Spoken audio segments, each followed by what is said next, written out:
It's Locked On Hornets, part of the Locked On Podcast Network. Today, we'll discuss Brandon Miller, the Magic Killer, and what the Hornets did over the weekend playing a good brand of basketball. The bench has been buzzing, and I guess we asked the question if there are really tribute videos needed for somebody like Gordon Hayward. We'll get to all of it today on Locked On Hornets.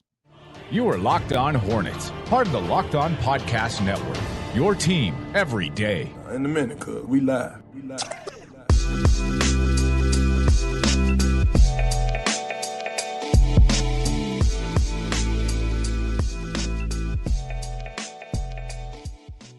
It's Locked On Hornets, part of the Locked On Podcast Network. It's your team every day. Thanks for making us your first listen. We're free and available anywhere you get your pods, and that includes YouTube. Did want to tell you real quickly that this episode is brought to you by Prize Picks, the easiest and most exciting way to play daily fantasy sports. Go to prizepicks.com/LockedOnNBA. Use code all lowercase LockedOnNBA for a first deposit match up to $100. I'm Walker Mehl. You can catch me on WFNZ every weekday from 12 to 3 p.m. I'm going solo today. No Doug Branson. He was traveling. Actually, he was in Charlotte, so he's going back to Nashville. You should still check out his substack, everyhornetsboxscore.com.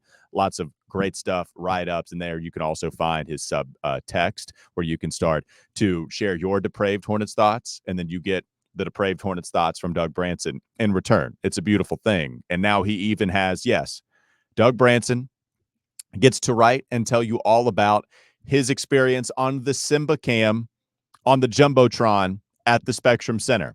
People were out here in the streets talking about it. I may or may not have gotten a text from the voice of the Charlotte Hornets, Sam Farber, about how my co-host was on the Jumbotron with his sweet little Hornets fan baby now, showing her to everybody in Charlotte like she was Simba. It's amazing. I'll let him tell you more about it, though, when he hops on with us again, expected to join us once more tomorrow. Hornets had a great weekend. Got a win against Orlando and then against the Thunder yesterday. Still a really good performance despite the loss, 121-118. It came right down to the wire. I thought each team was throwing really fun haymakers at one another. Great performance from Chet Holmgren, 20 points, 6 of 12 from the field. Really got to see what he had on full display. But then with the Hornets, Nick Richards was slamming it. Everybody in that game that played for Charlotte reached double digits in scoring. That includes everybody in the starting lineup. Grant Williams was starting for Nick Richards, and that was because of the matchup with Chet Holmgren. Steve Clifford told us right afterwards. But everybody scored double digits. 8 Hornets saw some time here, and every one of them had over 10 points. I'm trying to figure out what the number one storyline is. And I think we have to go back to what we saw against Orlando. We got to see the Hornets win that game back on Friday, 124-115. Hornets don't score 120 points. It's happened a couple of times, but it doesn't happen often, especially post-trade deadline, when really their calling card has been more defense. And if they've played a good brand of basketball, it's been on that end of the floor. But the Hornets, a little bit to be desired defensively, allowing 115 to Orlando. I thought Paolo Banchero was excellent in this one, 32 points for him. He was really impressive. Didn't shoot well from three-point range, but still was very good taking it to the rack. Brandon Miller was just better. And you can just look at that first half that he had where he was a perfect 10 of 10 to start the game. Unbelievable. 10 of 10 for Brandon Miller, who was in his zone. And he was like taking semi-heat checks. So the shots that he hit inside the three-point arc, there were a few where he just had open lanes to the rim, but there were also a couple of really strong finishes. There are 2 that come to mind. There was one in the first half, and then there was one in the second where it needed some muscle in order to get that basket in the hoop, and Brandon Miller provided that. And so Brandon Miller's final stat line, after starting 10 of 10 from the field, he goes 11 of 13, 5 of 6 from distance, 5 of 5 from the free throw line, 32 points overall for Brandon Miller, 6 rebounds, 2 assists. Did have the 5 turnovers, but that's okay when you score 30 points and you start the game 10 of 10. A lot of those were threes too. Like, we're talking about multiple three-pointers and, yes, open lanes to the rim. Thought he was excellent. What do you want? I mean, it's shot making at its finest for the rookie. And we've seen him play really well against the Magic this year.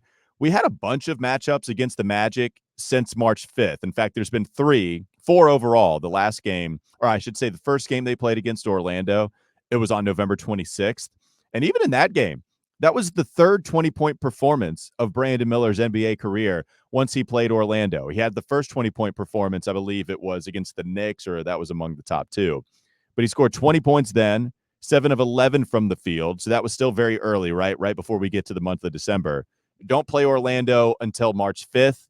Then you play him 3 times. And here are his stat lines against the Magic. 7 of 15 on March 5th, ended up with 18 points. On March 19th, he ended up with 21 points, and he was going only 35% from the field, shooting 7 of 20. But if you'll remember, there were a couple of those games, maybe it was the March 5th one, Jonathan Isaac, he crossed up in the mid-range. Like, we've seen some really fun highlights from him against Orlando. And then in this one, April 5th, last game against Orlando, he ends up going 11 of 13 from the field and scoring 32 points, averaging 22 points over the course of 4 games against Orlando, 5.8 rebounds, 1.8 assists. Just a matchup for some reason Brandon Miller gets hyped for. And it's funny because Orlando is really good defensively, and yet here Brandon Miller is taking advantage of whoever they throw at him. Now, you didn't have Jonathan Isaac in this game, who there are many NBA pundits, they would tell you he's the best defender on a per-minute basis, and he was injured in this one, so he didn't suit up. Even still, though, more than enough capable defenders going against Brandon Miller. And some of the heat checks that he had, the ability to get to the paint, scored in a variety of ways, was out hustling in transition too. Loved what we got from Brandon Miller, and he had been experiencing a lot of success against Orlando really all season long. And offensively, just going back and finishing a few notes on this one, the fact that you had so many people that contributed on that end of the court. Grant Williams was very good this weekend. 18 points, 3 of 4 from distance, 7 assists for Grant Williams, 9 assists for Micic, had 29 overall, the Hornets did, 29 assists in this game. But there were a few guys that performed a little bit better than what their streamlined performances are, even the advanced metrics. It felt like in that game against Orlando, the Hornet, and even against the Thunder, felt like Charlotte was attacking the rim. They were taking a decent amount of threes. They hit 15 of their 33-point attempts, so it's not like they took an unbelievable amount, but man, they hit them. They hit 15 of their 30. And how about this stat? Eric Collins showcased this one in the next game against the Thunder. The Hornets now, at least this is what I thought I heard from Eric on the broadcast, in that game against Orlando, the Hornets went 23 of 23 from the free throw line. That's the 7th time this season the Hornets have been perfect from the charity stripe, and that's an NBA record. So offensively, this team is just starting to click. Sure, a little too late, but I guess only a little too late in the sense that they're not competing for a play-in spot. It's not too late if you want to carry some type of offensive momentum into next season, and you get to see what Brandon Miller has, Grant Williams, some of these other guys that are vying for a significant spot. And if you're looking at the bench, they've been playing really well. The last 2 games, it was a strong showing for that bench unit. We'll dive a little bit more into the numbers there once we get to it. That's coming up next on the Locked On Hornets podcast. Before we dive a little bit more into the bench unit for the Locked On Hornets podcast, I did want to tell you that this episode is brought to you by Prize Picks. What's great about Prize Picks is, one, they've been helping us out for quite some time, but Prize Picks is America's #1 fantasy sports app with more than 3 million members. It's the easiest and most exciting way to get in on the action while you watch your favorite sports and players, and all you have to do is pick more or less than on 2 or more player stats and watch the winnings roll in. March is over, but the biggest moments in college basketball, they're tipping off right now. We got to see the Final Four, and here tonight we have the championship game. You can be a part of the action on Prize Picks for both the men's and women's college basketball tournament that just took place. But we can see exactly what happens tonight after, if you missed on the women's tournament, you still have some time to get in on the men's championship between Purdue and UConn. You can get in on the playoff action as well and win up to 100 times your money on Prize Picks as you and the world's best players take the game to a new level during basketball's postseason. You can now win up to 100 times your money on Prize Picks with as little as 4 correct picks. You can turn $10 into $1,000. With basketball hockey, college basketball entries today. Got to get that in today, but still plenty of other options on America's #1 fantasy sports app. Download the app today. Use code LOCKEDONNBA for a first deposit match up to $100. Download the app today. Use code LOCKEDONNBA for a first deposit match. Again, up to $100. How about the bench for this Hornets team? It's been fantastic watching these guys go at it, and usually that's not a very strong suit for this squad.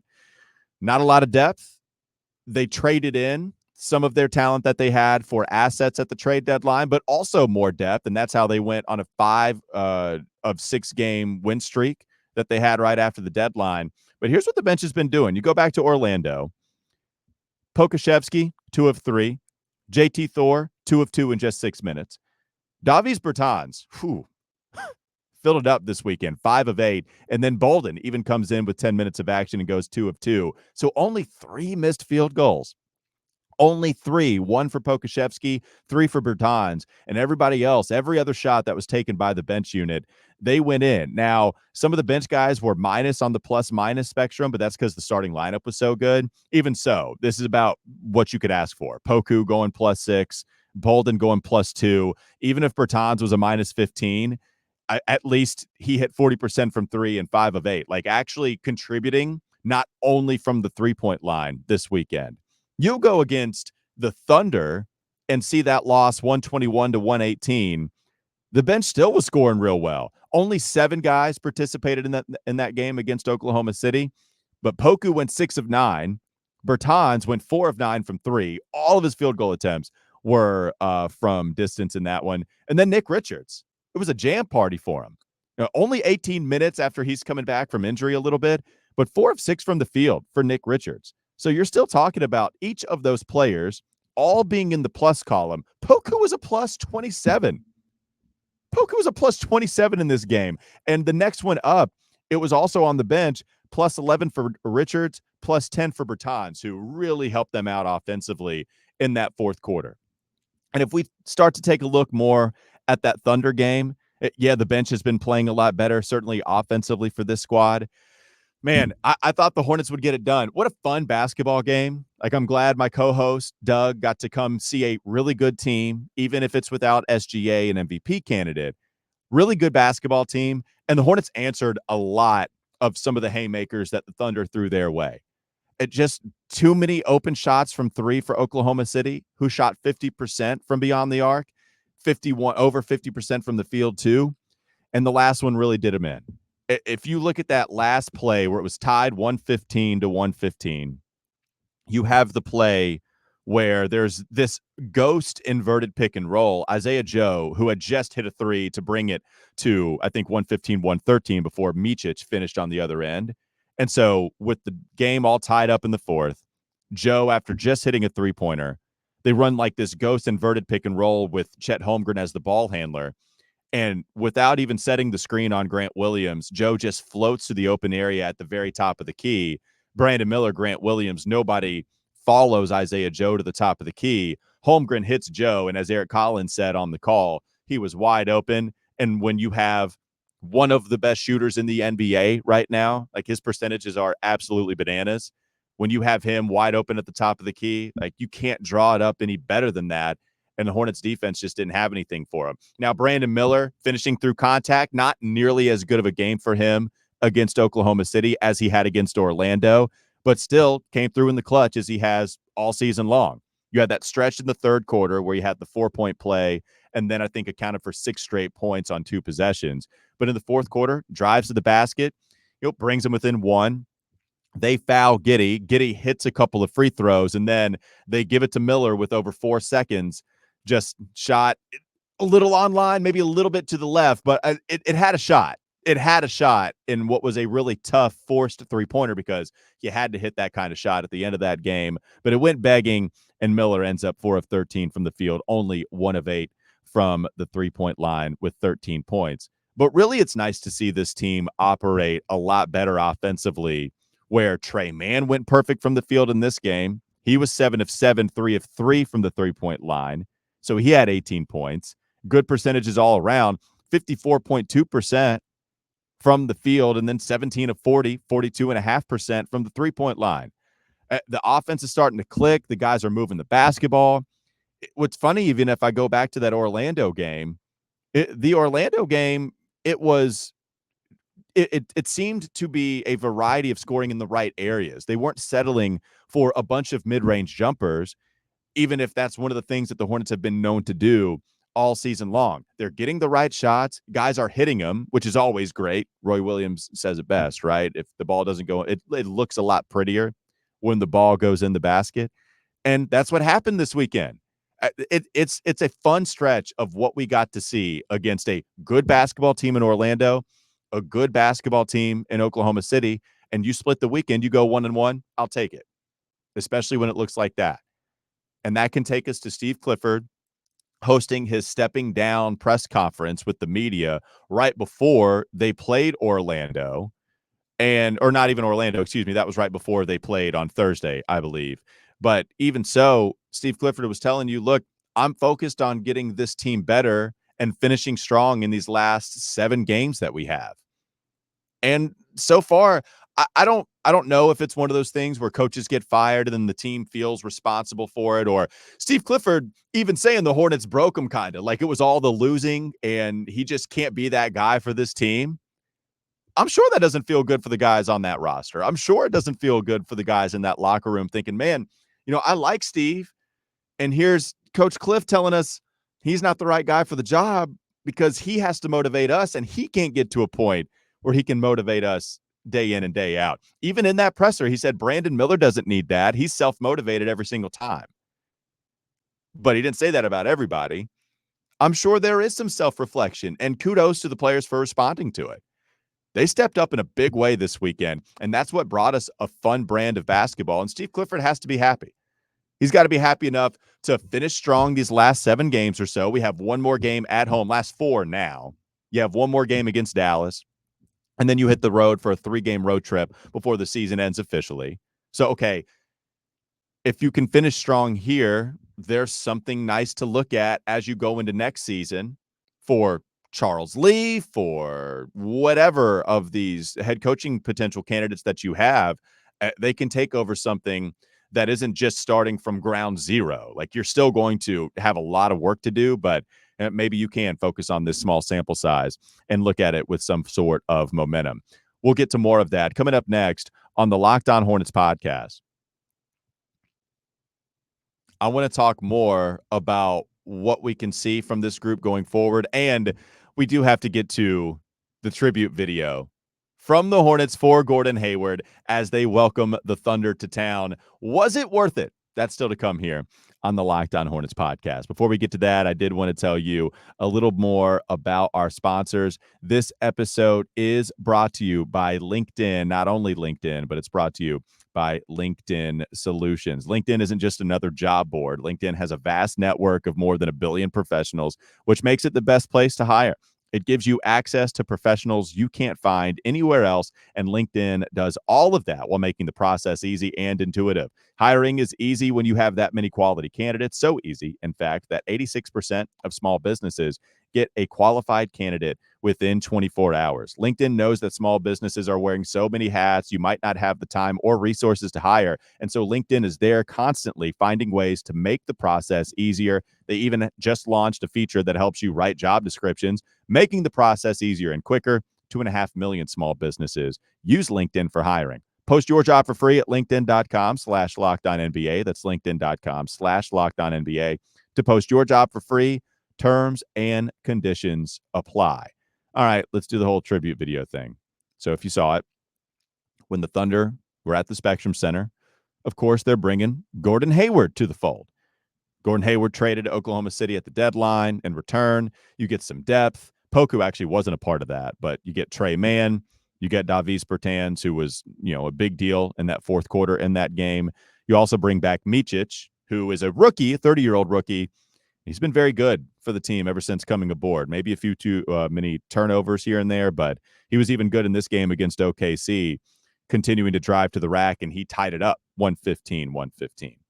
Gordon Hayward, if you look at his stat line, well, Gordon Hayward didn't play. Gordon Hayward is injured, and he'll be out what looks like for, I believe, the rest of the season. All too familiar for Hornets fans. We're pretty used to that for somebody that doesn't play except maybe 50 games per season. And yet the Hornets still decided to honor him by presenting a tribute video to which everybody on my timeline said it was unnecessary. Even some called it embarrassing, and I get it. And my question is, why do we think this is a good idea? Because if these tribute videos are supposed to be for the fans and experiencing some kind of nostalgia, and so if you think, okay, there's a couple things we want to do with this tribute video. One, we want to do it for the fans who love player X. Well, okay, if you can just take an objective point of view on this situation, the Hornets fans' relationship with Gordon Hayward, it's not like he was loved. I think we all know that. I even defended Gordon to some extent where he was a good player when he was on the floor, but ultimately people just couldn't get past that threshold of him not being on the floor so often. Oh, yeah, and he's getting paid as much as any free agent ever brought to this Hornets organization in their franchise's history. That's a complicated relationship for everybody to sign off on as, hey, thank you for your time. We really appreciate it. Nah, you don't have the masses thinking that. Okay, so if tribute videos are supposed to be for the fans, and I think majority of the fans would tell you they don't want it, then the tribute video has to be for the player saying, we, at least, the team, the organization, your teammates, we appreciate your time. Well, if that's the case, then one, I have a hard time buying that. Like it's not like we heard a whole lot of positive things going back and forth, but the other is you knew how the fans were going to react. And so even if you wanted Gordon Hayward to feel all warm and fuzzy inside with this tribute video, you knew the fans were going to take it away, right? Like it wasn't going to be this social media thing. You start to look at your Twitter and your Gram, your timeline, whatever, and then you see, oh yeah, Gordon Hayward, great tenure with the Charlotte Hornets. Nobody was going to feel that way. And so now who are you doing a favor for? I don't get it. Are we going to get one for PJ Washington in the home finale? Look, everybody watching this who knows Locked On Hornets and knows my stance on PJ knows that I was as big a PJ Washington defender in the Hornets community. And I would tell you, I mean, I don't know if he deserves one, like maybe more so than Gordon Hayward, just because PJ, one, he was healthier. He was more of an iron horse for them than, Gordon was for sure. He was out there constantly. He did a lot for you in different roles he was asked to play, but also was wildly inconsistent. At least he was a draft hit for you that landed you a protected first-round pick, but not very protected once it goes to the next season. I mean, it's still up in the air. I think they'll probably give one to PJ, but ultimately maybe you just do the Mason Plumlee thing where they come in off of the bench, or PJ's, he'll get his name announced a part of the starting lineup. And then you let the fans either cheer or boo whenever their name is announced. I guess there was some cheers for Gordon, if I'm not mistaken, but the tribute video, I know it wasn't well received. And if it's not well received, it's not like we couldn't see that coming. It's not like that's a surprise. And if we're not surprised by it, then my question is, who is this doing a favor for? Why are we doing it? And if we can't really have a great answer for that, then the question remains, okay, was it worth it? And I don't think it was when we're talking about the tribute video. But he's not on the team anymore. He's playing for Oklahoma City. They're going to go on to do great things, expectedly, in the postseason. And we'll see if Gordon Hayward can ever be a part of it. And then we'll see if the Hornets can actually take this momentum and apply it to next year, because it was a fun weekend of basketball watching the Charlotte Hornets. That'll do it for Locked On Hornets. Thanks for making us your first listen. We're free and available anywhere you get your pods, and that includes YouTube. Doug should be back with me tomorrow. Make sure you check out his box score, everyhornetsboxscore.com, watching everything there from the video clips, but reading the write-ups on his website, his Substack, his subtext, lots of subs for Doug Branson. Thanks again for joining us. Have a great rest of your day. We appreciate the time. And once again, we'll be back with you tomorrow.